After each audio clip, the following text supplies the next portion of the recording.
everyone, welcome to back my channel. I hope everyone is having a wonderful day. Before starting the video, please go ahead and hit the subscribe button. May receive a commission on orders placed through its retail links, and the retailer may receive certain auditable data for accounting purposes. At the Abbott mansion, Jack and Diane have missed each other and kiss. Talk turns to Kyle. Jack reminds her they both made the decision to pretend they were on the outs. Diane's haunted by the look on his face.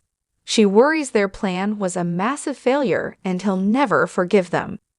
What if he never forgives me? Jack hopes with time their son will understand. Diane worries it will backfire and Kyle will tell Victor their plan before she signs the final paperwork. Jack doesn't think that will happen. Diane hopes the glissade will officially be hers today. Jack says that they'll then move on to their next steps. Diane frets about Kyle's animosity toward her. The gift may not be able to heal those wounds. Jack reassures her. He reminds her they have to keep up their act in public. Diane kisses him and says she'll sneak out the back. At the club, Claire asks Kyle if he's spoken to his parents yet. He couldn't face them, so he took a room upstairs. He feels they made him look like an idiot. Their plan proves how little faith they have in him. Nothing has changed. If anything, it's worse. Claire understands him not trusting them because of their deception. Kyle feels like a fool for trusting Victor, so that part of it worked. Claire points out Jack and Diane's hearts were in the right place. She asks if being angry all the time helps. Can you meet them halfway? Let go of the anger, Kyle. Let go of the anger before it eats you alive. Nikki finds Victor in the living room of the new ranch house. She says he looks upset. Victor says Nick just told him Sharon was arrested for the murder of Heather Stevens. She confessed. He relays that Sharon had an argument with Heather that got out of control, and she then framed Daniel. Nikki can't believe this and worries about Faith. Victor says Nick is shaken up too. Nikki's sure he is and complains about Sharon doing this to her family. Victor says that's not all. Apparently, Sharon was also involved in Phyllis' car accident. Nikki learns that Phyllis is unconscious and in critical condition. Victor reports that they found Sharon's car nearby. He wanted this to be a day of celebrating them taking control of Chancellor and installing her as CEO. Nikki tells him today needs to be about family. They agree they'll be there for Nick. Nikki says Summer must be beside herself about Phyllis. In the hospital, Daniel sits looking at his mother, who is still unconscious.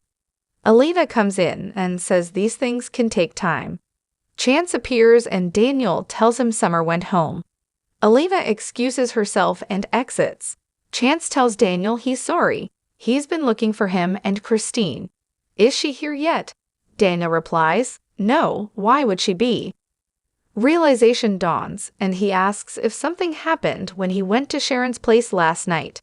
Christine arrives and is taken aback by the sight of Phyllis. Is she going to be Oak? Daniel says they have to wait until she wakes up, if she wakes up. Christine is sorry. Chance wanted Daniel and his attorney to hear this from him, and says, the charges against you have been dropped. Daniel guesses, it was Sharon, wasn't it? Chance can't give them any information. Daniel says his mom knew it the whole time. No one believed her, even he didn't believe her. He walks over to Phyllis and tells her, you were right, Mom. On the Crimson Lights patio, Nick tells Michael that Sharon was arrested last night. She's in big trouble and Nick needs him to take her case. Michael learns that she confessed to killing Heather and waived her rights. Nick says she knows things about the crime that have not been released to the public. The arraignment is this morning. Nick tells Michael she's not listening to anyone, but she might listen to him. At the motel, Jordan enters and tells Ian that Sharon confessed last night and is being arraigned this morning. He chortles, haha, finally, she's caught. As it should have been from the beginning. Jordan muses, better late than never. Ian muses that she turned out to be far more cunning than he expected, but in the end her conscience betrayed her. That's the risk of having one. They both crack up. At society, Maria tells Tessa that none of what her mother confessed to sounds like her.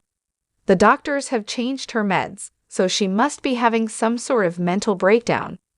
Sharon isn't capable of doing something like this in her right mind. She cries, there has to be more. She laments that her mom must be scared and Faith has shut down, the poor kid. Tessa asks what she can do. Maria says she's doing it by just listening.